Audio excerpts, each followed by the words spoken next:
Hey everybody, welcome back to the Back to Brilliance podcast. We're your hosts, Henry and Joseph. Thanks for tuning in. We ask that wherever you listen, that you would subscribe, leave a comment or review. Helps great people like you find our podcasts. And with that, we're going to go ahead and get into today's topic.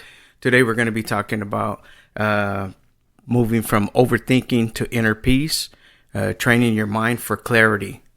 Most people live in a trap mentality with a lot of noise around them. But you don't have to. Today we're going to talk about how to break that down and cultivate stillness and spotting limited beliefs. So with that, I want to go ahead and bring on our co-host Joseph. Joseph, say what's up and take it away. Hey everybody, how's it going? So I wanted to talk today about overthinking because that's kind of what Henry had mentioned before our previous episode, that it would be a good topic to bring up just because, who doesn't deal with overthinking, right? And a lot of overthinking can be fixed or can be helped through mastering your inner dialogue. That way you go from mental noise to mental clarity. And what I mean by that is whenever you're constantly thinking, as Alan Watts says, you're thinking about thinking, then you have a lot of mental noise. But if you just let go and you observe your thoughts, then you'll have mental clarity. Absolutely. And that's one of the things I think a lot of people do deal with is overthinking, which then breeds anxiety and worry.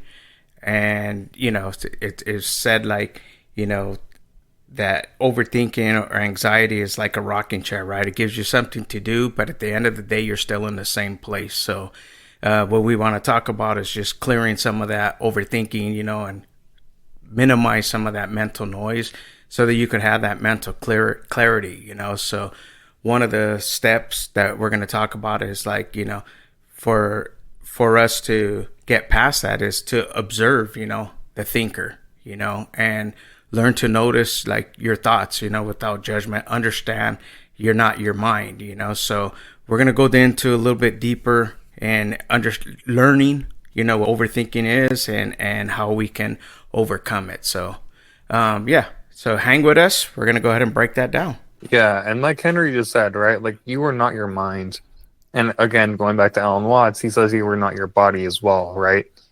You're not your leg. If you say your name, hey, I'm Joseph, you're not referring to just your arm or just your toes or whatever. Or your identity doesn't come from your thoughts, right? Or your identity is not your thoughts. And so observing the thinker, right? Who's the one thinking my thoughts, right? Once you ask yourself that, you're like, there is a thinker. Then you start turning it inwards, right? So then you create a space between you and your thought, which then kind of neutralizes it, right? Something that my life coach says often is that basically the worst thing that can happen is having a bad or a negative thought or an uncomfortable feeling. And, barring the extreme circumstances that we've all been through, I'm sure, to varying degrees. But, if let's say you're like, ooh, I'm going to have or I won't make this deadline, or, ooh, I need this to be done by a certain time, or, ooh, she's not going to like me on this date, or whatever the case may be, right? That is going to be the worst outcome, which is a negative thought or an uncomfortable feeling. And with those type of feelings, you experience, that mental noise, so to speak, so like Joseph just said, you have to find a way to neutralize it, recognizing it, as sometimes it's because of our overthinking, that it puts us in that place of, analysis paralysis, and observing the thinker is goes much deeper too, because you have to think a lot of the programming that we live by, and these are some of the books that I'm reading now. It's talking about that, a lot of the stuff that we do, we don't even realize that it was handed down to us through, parents or peers or teachers and stuff like that. So we sort of operate in that habit because it's just one that served us, but in some cases it makes us overthinkers. It paralyzes us. So another step that you can do to help you to, calm or tame some of that mental noise is practicing mindfulness, solitude and being still. I know that's a hard thing to do, especially at this day and age where everything is calling for our attention, whether it be, social media, your phone, text, email, Netflix, whatever vice that, fights for our time, So, but taking that time and putting in that mindfulness and that practice, just to be still, even for 5 minutes. I mean, give it a try. You'll see how hard it is. I struggle with it, and like I shared on a few of the last podcasts, what I tend to do is just go out in the backyard and just chill on the hammock and try not to think of anything. Just enjoy that few minutes of stillness. Exactly. Yeah. And also about this or something about that is, you know, whenever you say like you try to be still, not like physically still, like don't move a muscle or anything like that, but it's more so to breathe in and breathe out, right? And just kind of just be there in the moment. Be in your hammock, be in your blanket, be, wherever, right? And that's something that I've really, really, really tried to hone over the past couple of years. So I would say that I'm pretty decent at it for the most part ish. If it's a noisy area, right? If I'm in like a waiting room, or if I'm like, I'll even do it whenever I'm at like a family gathering or whatever. I will try to just, be still. People always say like a good way to ground yourself, right, is using breath work. That way you anchor yourself into the present moment. But another technique that people will say is feel your body touching the chair and feel every piece of you touching the chair. That way it's like, oh, my thigh is touching the chair. Oh, my feet are touching the ground. You start to realize all of your senses. And one thing that I personally do is, and I've done this before with other people, and this is how I started to learn how to meditate, is whenever you're trying to like, okay, I can't think anymore. I can't think of it anymore, right? Because people say, oh, to medicate, to medicate, not medicate. To meditate, you must have zero thoughts, right? And so what that means is not having new thoughts come up. And so a big way that I've been doing that, or the technique that I use, is just saying in and out. If there's new thoughts coming up, they'll come up, right? It's kind of like bubbles. Bubbles will always come up, but you don't have to be like, oh, that's a bubble. That's a bubble. That's, you just say in and out. You breathe in, you breathe out. And you keep doing that until you forget that you're saying in and out. That's the thing, it's just taking that time, it's a practice. That's what we're saying. You have to practice these things. They don't just come naturally. It's something you have to put the effort in to recognize these things, and even just being in a solitude place, it becomes a sanctuary. Basically, it kind of rebalances your mental state and helps you to release tension. I know this is probably not like the ideal, example, but like most people in prison are actually more free than the people that are out here because their solitude, they have time to reflect. They have their program, so it's easy for them to get more in tune and more, in control of themselves because of the solitude, And, us out here, we're always running and hustling. We got to do this, I got to do that, and all these things. And we have the freedom, but we don't take advantage of it. So it's a practice, like I said, it's probably not the best, example, but it's a true saying, so like we're the ones that are out here really in the prison because we allow, that mental clutter and, it doesn't allow us to have clarity. So with that, we want to move to our next point, and we're talking about, reframing those toxic thought patterns. Sorry about that. Reframe your toxic thought patterns. So I'll let Joseph, go ahead and talk on that one. Yeah, and Brian Tracy talks about this, right? The ants, right? The automatic negative thoughts, right? That's a little acronym for you. And so basically if you have a propensity or if you have a tendency to have automatic negative thoughts, right? So like let's say, you're out and about, you're in a field, you're just chilling, you're just taking it in, you're doing what we're saying, grounding yourself. And then you're like, "Ooh, did I turn off the stove?" Right? Or, "Ooh, I have a deadline on Tuesday," or whatever the case may be. If you just have a random negative thought come up, or sometimes this is something that I've been working on, but I'll be doing my thing, I'll be doing a thing, and then all of a sudden, like a shameful thought will come up, or a shameful memory, right? Something that I'm not too proud of will come up. It'll just like kind of hit me out of nowhere. And so, in those moments, you have to ask yourself, is this thought helping me or hurting me? That way, you kind of, again, observe your thoughts, right? Observe the thinker, but then you also categorize it in a, do I need to keep this thought? Do I need to keep thinking about it? Or do I need to get rid of this thought? That's good stuff right there. Yeah, is it helping me or is it hurting me? Those are the questions you ask, and if it's helping, then it's a good thing. If it's hurting you, then it's time to change it, and that's the power that we have, and it's in our control. And it's just a simple. Here's how simple it is. All you have to do is reframe it.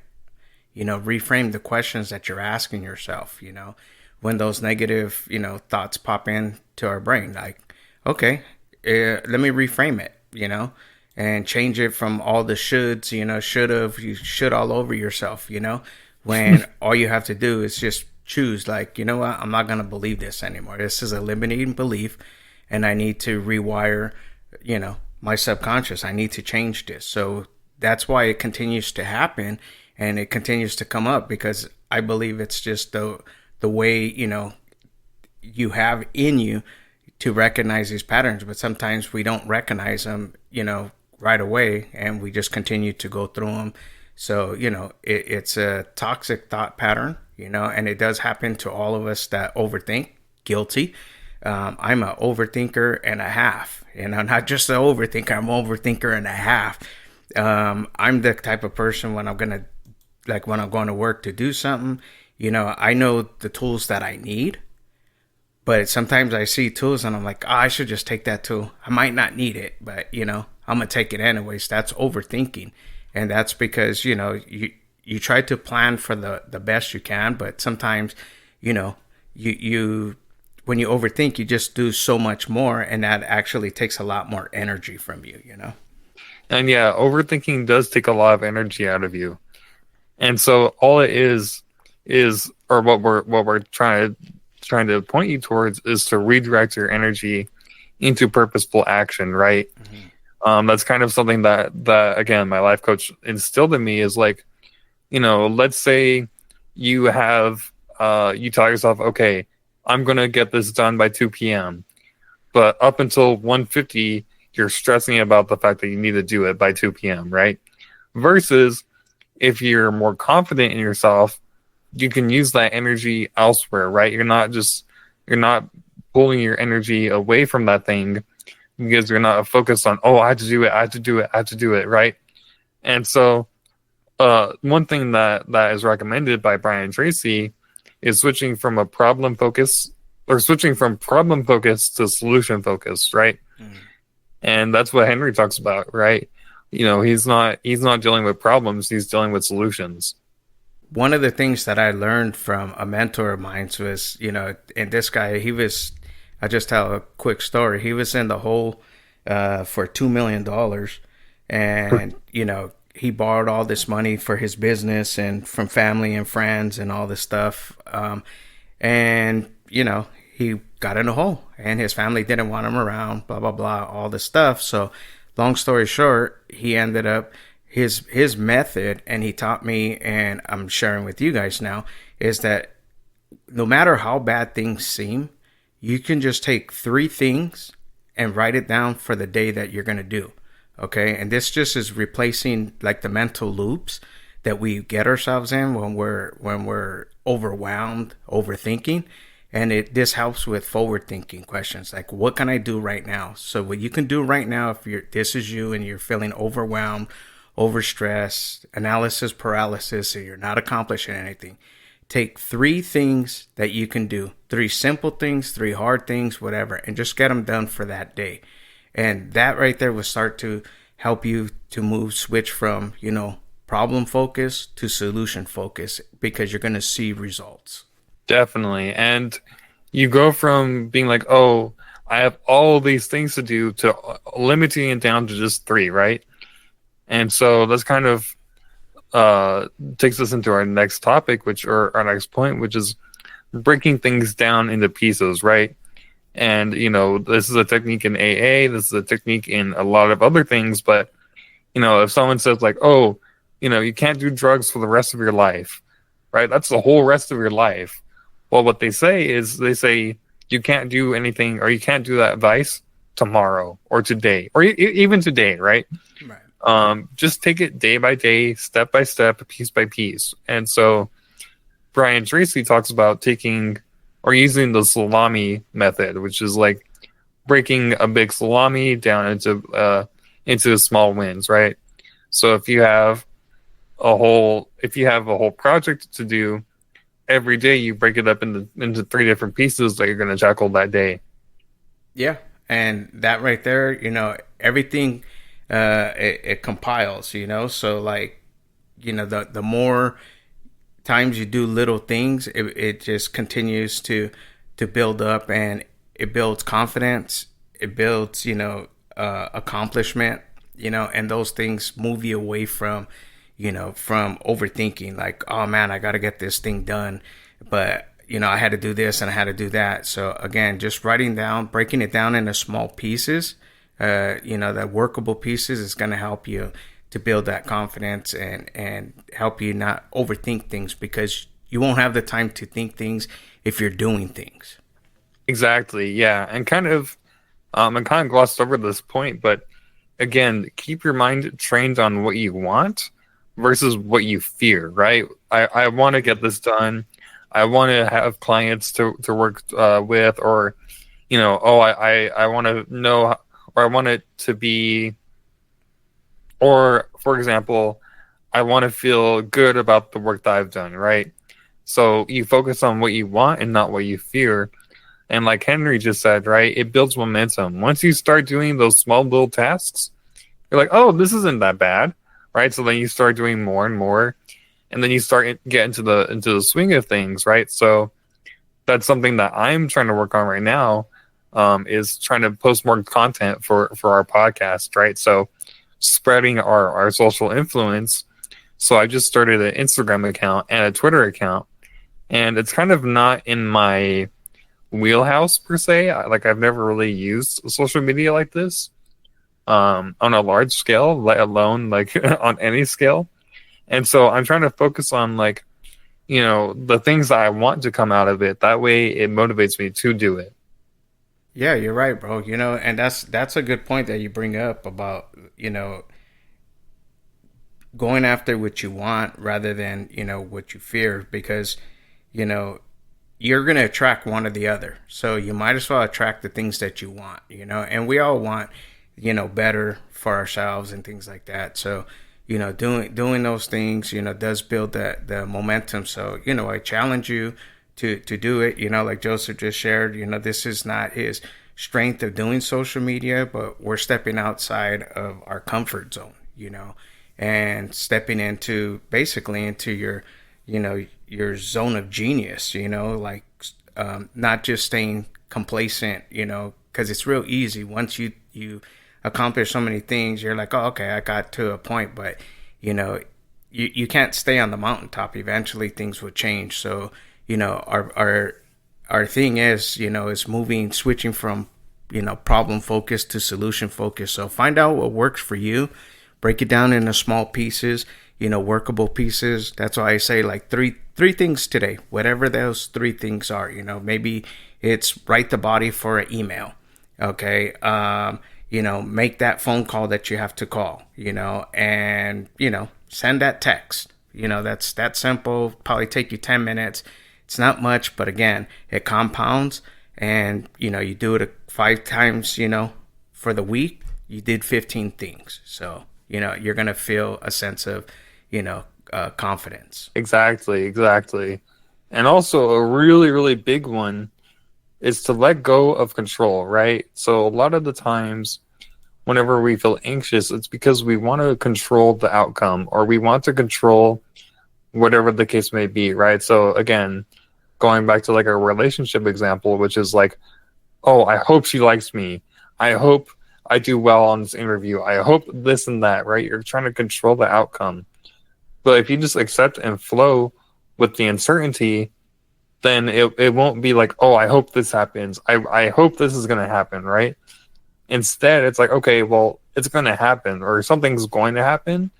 And it comes from a place of confidence for you to be like, I'm okay with what happens no matter what. Letting go, accepting, is a key, because a lot of times, we hold on to things, and we think like we're justified in doing it, and rightfully so. Maybe you are, but there's a saying that goes like, when you do that, it's like you're drinking poison, hoping the other person will die, and it's not a good way to live because. And a lot of people do this, where they can go years. I've seen, and I'm sure you've seen it as well out there, that, 5, 10, 15, 20 years, they won't talk to somebody, and it's like, wow, that's crazy because life is too short, you know what I mean? And again, that type of stuff, you think it's really only affecting them, but in reality, it's really, breaking you down and deteriorating your soul in the process, so like one of the things, that really is helpful is just forgiving. It's a lot easier to forgive than to hold that grudge because, it really sets you back, So with that, I would just say, like if you're dealing with that, sometimes some things run deeper than others, and I understand, but, like you have to find a way to bridge that gap, because life is very short.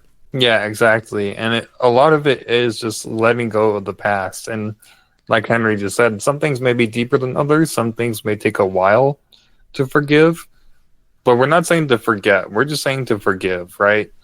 And so if you hold in regret or blame, that will hold you in the past, right? So if you think about, X, Y, and Z person, and you're like, ooh, that person, ooh, that takes you back to the past. And what that does is then you'll get into a ant, right? You'll have an ant on your back and a negative or automatic negative thought. And so then you're not thinking about your work. And so a lot of it comes down to self-forgiveness, right? Even though we're talking about, forgiving other people, it's forgiving yourself as well, forgiving the fact that you've held on to that grudge and forgiving people, right? And it's not so much about forgiving the other person.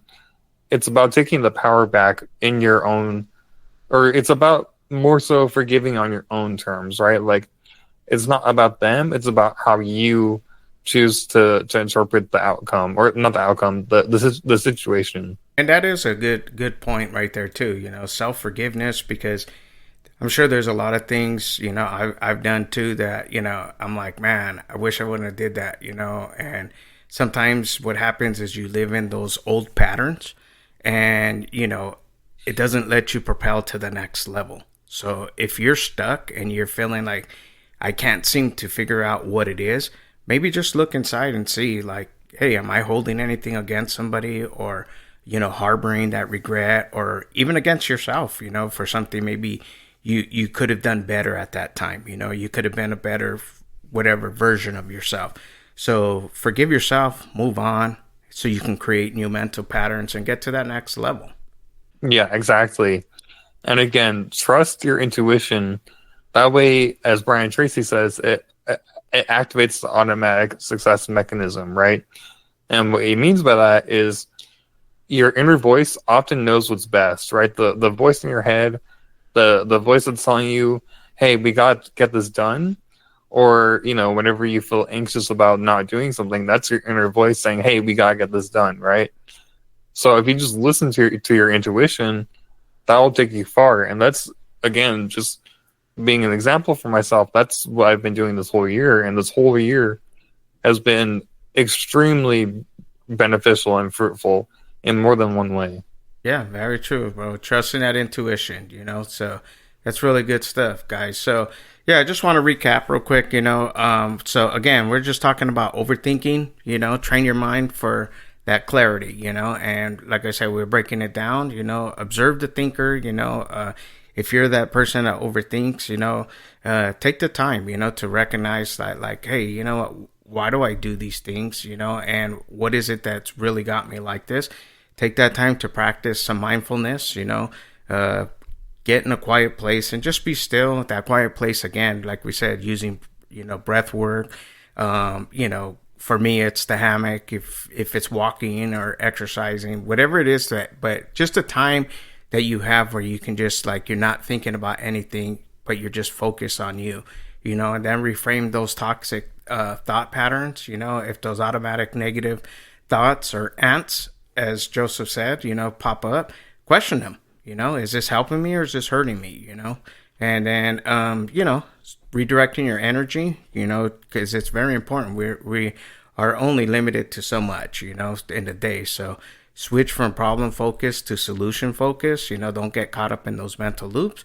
Break things down into small pieces, again, we said write 3 things down, and that'll start to compound and build momentum and build confidence, protect your attention, reduce digital clutter, so sometimes just turn the phone off, and that's one way to really, get still in solitude, because the phone is very distracting. And then just let go of the control, accept the flow, go with it, forgive others, forgive yourself, trust your intuition, and you'll start to see results that we could promise. So with that, I want to go ahead and see if Joseph has anything he wants to add to it before we close it out. Yeah. So one thing that's really, really helped me out lately, it's the fact that I was holding on to the thought of perfection, right? I have to do this correctly. I have to do this perfectly. Again, that's you trying to control the situation or the outcome, even. I would say the outcome more so. And if you just say, I'm not going to make it perfect, I'm just going to get it done, then you'll start to build momentum, because it's like, okay, instead of holding on to this one project for a month, I've done 4 projects in a month, right? So all it is just reframing. That way you start building momentum in your life. And so I want to give a shout out to our community, because that's what it's for. It's for entrepreneurs tired of doing everything alone, people who are entrepreneurs who are, they feel like they're overthinking things. They don't have a community to support them. We have a community of self-growth tools, as well as community support, as well as weekly structure to help you stay focused and follow through with what you're trying to do. So that's at backtobrilliance.com. If you go to our community section, you can sign up and apply. Well, not apply, but you can sign up and get in with like-minded people like you. So that's at backtobrilliance.com. Scroll down to our community section, and boom. All right, sounds good. Thanks for that input, bro. And again, that's backtobrilliance.com. So that concludes this podcast. We want to thank you for listening and tuning in. Don't forget that wherever you subscribe, leave a comment, a review. Helps great people like you find our podcast. And with that, we're out. Stay blessed till the next time. Bye-bye.